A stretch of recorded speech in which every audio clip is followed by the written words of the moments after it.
ሰላም ጤና ይስጥልን ክቡራን የዩቲዩብ ቤተሰቦች፣ የሰዓቱን አጫጭር መረጃዎች እየቀርብ ያለው እስከ ፍጻሜው አብራችሁን ቆዩ።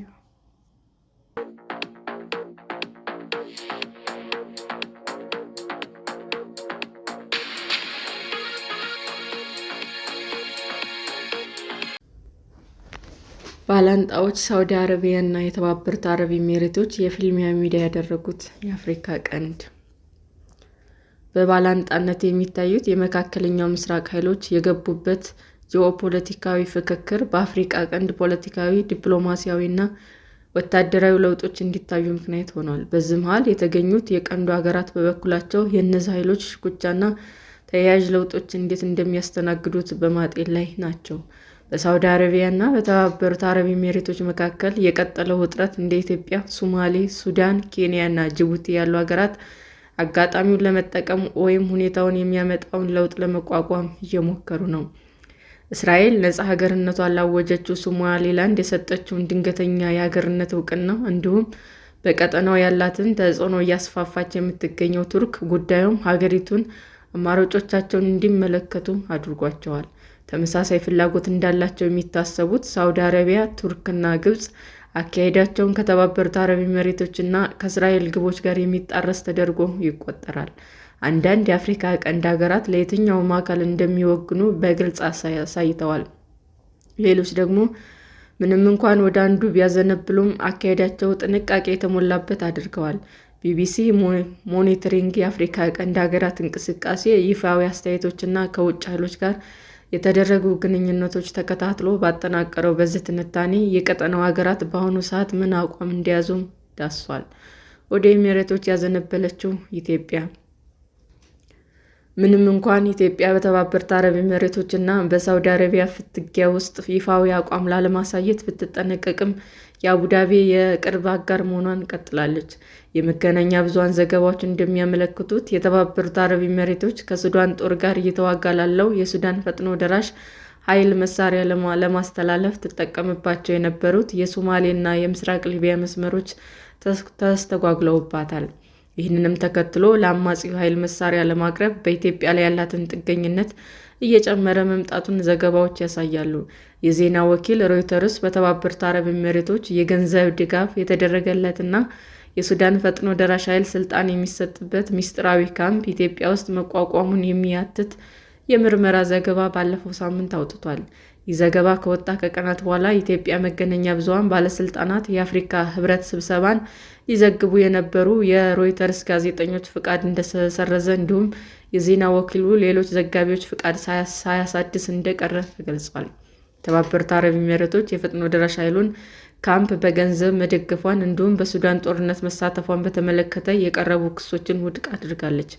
ኢትዮጵያ ለፈጥኖ ደራሽ ኃይሉ ድጋፍ እያደረገች ነው የሚለውን ውንጀላ በሱዳን ባለስልጣናት በኩልም ቀርቦ ነበር።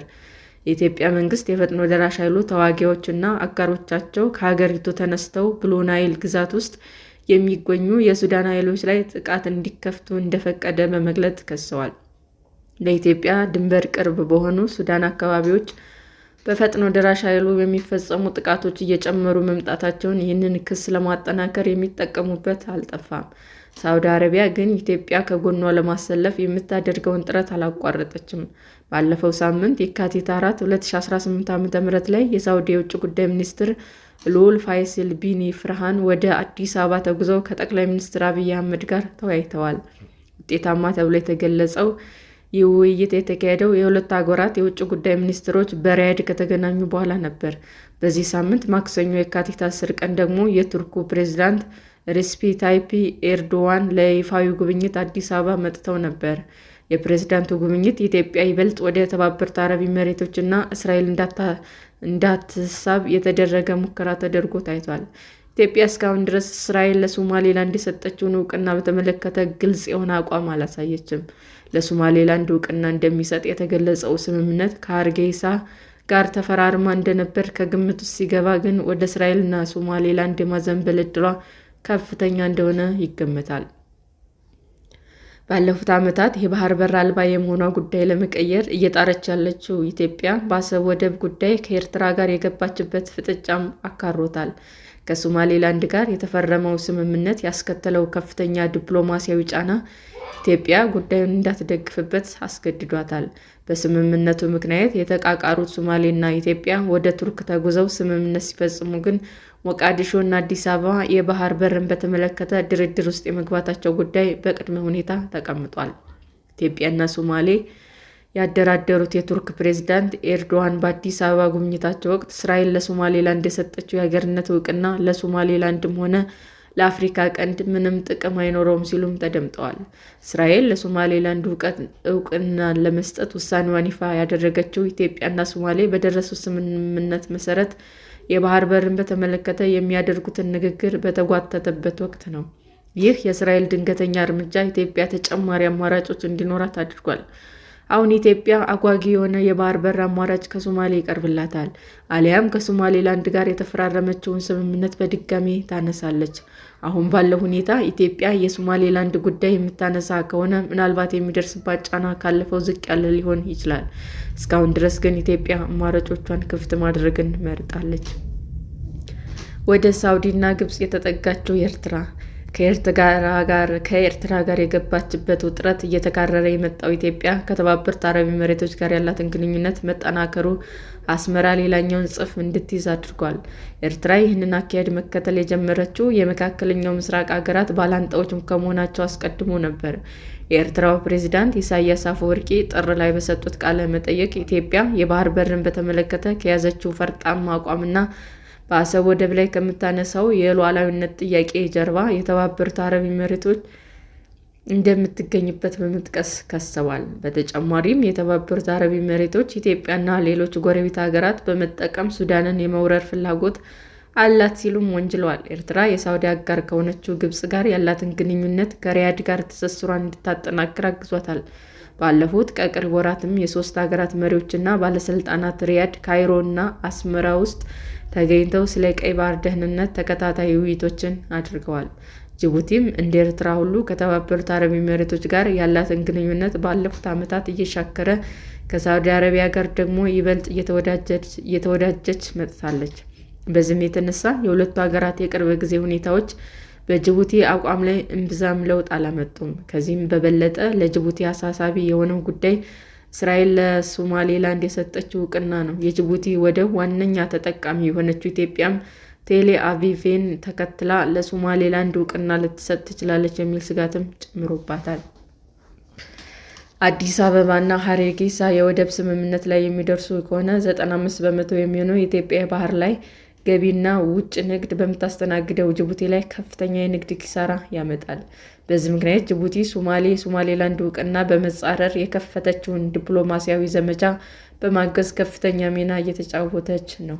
ከኤሚሬቶች ጋር ያላት ግንኙነት የበጠሰችው ሶማሊያ ምናልባትም የመካከለኛው ምስራቅ ኃይሎች ፍክክር አንዲት ትንሽ ሀገር ቅድሚያ የምትሰጣቸው አጀንዳዎች እንዴት በአንድ ጀንበር ሊቀየር እንደሚችል ለመረዳት የምታገዝ ግልጽ ማሳያ ነች። ሶማሌ ለረጅም ጊዜ ስትፈራረመው የነበረው ገንጣይ ግዛቷ እጅግ ጉልበታማ በሆነ የውጭ ሀገር ሲደገፍ የመመልከት ስጋት እውን ሆኖ ፊት ለፊቷ ተደቅኗል። እስራኤል ለሶማሌላንድ የሰጠችውን የሀገርነት እውቅና የመጀመሪያ በትሩን ያሳረፈው የሶማሌና የተባበሩት አረብ ኤሚሬቶች ግንኙነት ላይ ነው። ለረጅም ጊዜ የሶማሊያ አጋር ሆኖ የቆየችው አቡዳቢ አሁን የእስራኤል እርምጃ አቀነባብራለች የሚል ክስ ቀርቦባታል። ለሶማሌላንድ እውቅና በተሰጠ በቀናት ልዩነት ሶማሌ ከተባበሩት አረብ ኤሚሬቶች ጋር የፈጸመቻቸውን ስምምነቶች ሰርዛለች። የአቡዳቢ የጭነትና ወታደራዊ አውሮፕላኖች አየር ክልሏ ውስጥ እንዳይበሩም አግዳለች። ሞቃዲሾ ይህንን እርምጃ የወሰደችው የሳውዲና የኤሚሬቶች መካረር እያለ በመጣበት በዚህ ወቅት ነው።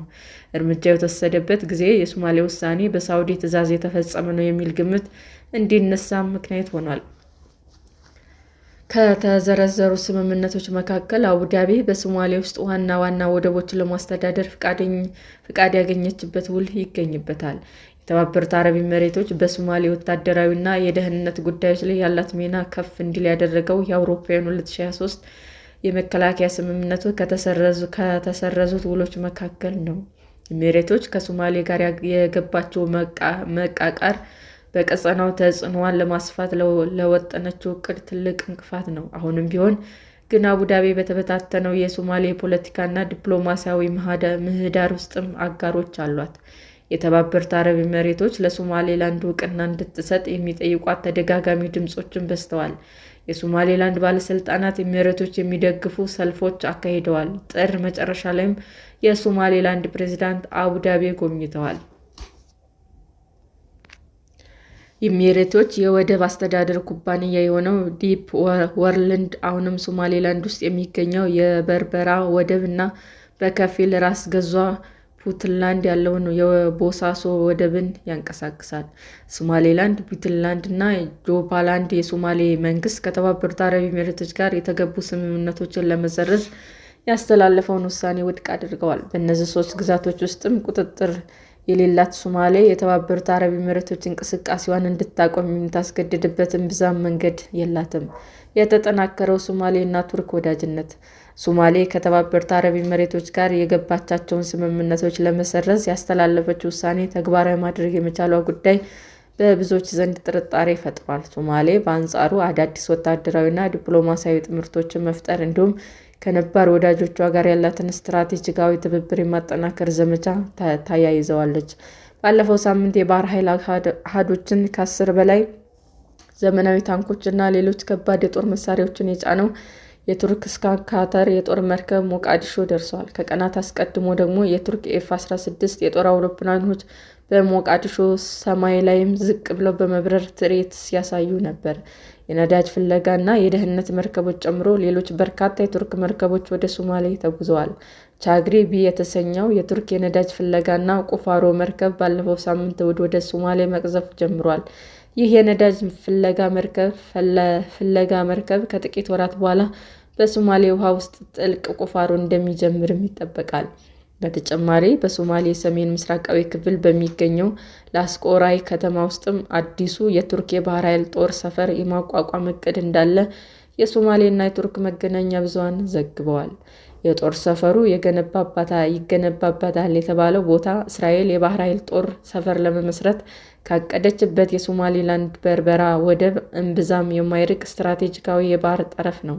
እስራኤል ለሶማሌላንድ ዕውቅና መስጠቷ ቱርክ እነዚህ እርምጃዎቹ እንድታፋጥን ያደረጋት ይመስላል። አሁንም ቢሆን የቱርክ ወታደራዊ ጦር ሰፈር በምታስተናግደው ሶማሌ ውስጥ እየታየ ያለው የአንካራ እንቅስቃሴ ከዚህ ቀደም በዚህ መጠን አልታየም።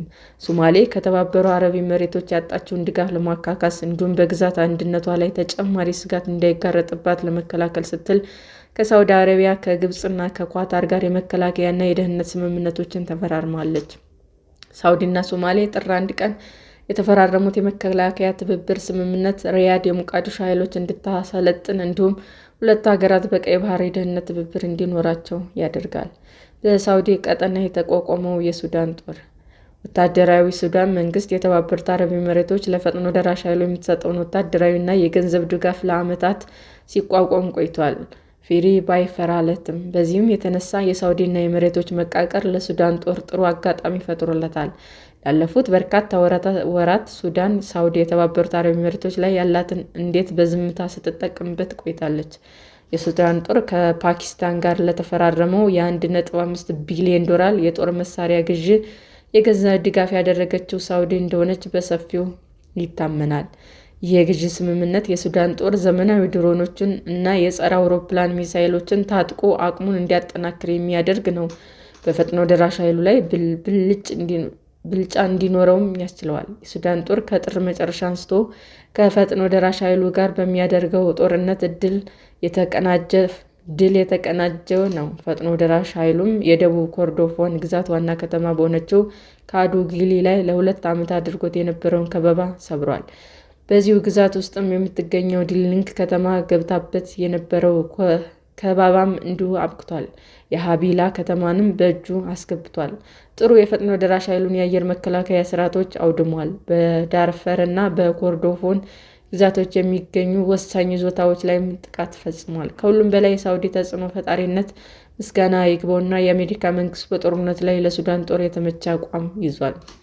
ሳውዲም የሱዳን ፈጥኖ ደራሽ ኃይል ላይ እንዲሁም የተባበሩት አረብ ኤሚሬቶች ለቡድኑ የምታደርገውን ድጋፍ በተመለከተ የምታሰማው ተቃውሞ እየጨመረ መጥቷል። በጥንቃቄ የምትጓዘው ኬንያ የተባበሩት አረብ ኤሚሬቶች እና እስራኤል ሌላኛው አጋር የሆነችው ኬንያ የሳውዲና የኤሚሬቶች መቃቃር በተመለከተም ሆነ በሶማሌላንድ እውቅና ጉዳይ እስካሁን ዝምታን መርጣለች። ከሶማሌ እስከ እስራኤል ካሉት ሁሉም ወገኖች ጋር ጥሩ ግንኙነት ያላት የምትመስለው ኬንያ የደፈረሰ እስከሚጠራ ድረስ በጥንቃቄ መጓዟን የመረጠችም መስላለች። ይህ ዝምታ መቀጠሉ ግን ሶማሌ እንዳታልፈው አድርጓታል። በተለይም ኬንያ በሱዳን ጦርነት እና በሌሎች ጉዳዮች ላይ ከተባበሩት አረብ ኤሚሬቶች ጋር ትተባበራለች መባሉ ይህን ስሜት አጋግሎታል። የሶማሌው ፕሬዝዳንት ሐሰን ሼክ መሐመድ አንዳንድ ጎረቤት ሀገራት ለአጭር ጊዜ ፍላጎታቸው ሲሉ ለሶማሌላንድ የተሰጠውን እውቅና መጠቀም ይፈልጋሉ ሲሉም ባለፈው ሳምንት ተናግረዋል። ፕሬዝዳንቱ ይህንን ክስ ሲያቀርቡም በየቱንም ሀገር ስም ያልጠቀሱ ሲሆን ኢትዮጵያና ኬንያ የእስራኤል እርምጃ እንዲያወግዙ ለማሳመን ወደ ሁለቱ ሀገራት ያደረገቻቸው ጉዞዎችም ውጤት አላስገኙላትም። ሰላም ጤና ይስጥልን ውድ የዩቲዩብ ቤተሰቦቼ እንዴት ናችሁ? አዲስ ጀማሪ ነኝና ሰብስክራይብ ያደረጋችሁ አበረታቱኝ። አመሰግናለሁ። ዩቲዩብ አድማጮቻችን ለሰዓቱ ያቀረብኩላችሁ አጫጭር መረጃዎች ይህንን ይመስል ነበር። በሌላ መረጃ እስክንገናኝ ሼር፣ ላይክ፣ ሰብስክራይብ እንዲሁም ቢቀርብልን የምትሉት መረጃ ካለ ኮሜንት እያደረጋችሁ ቸር ቆዩን።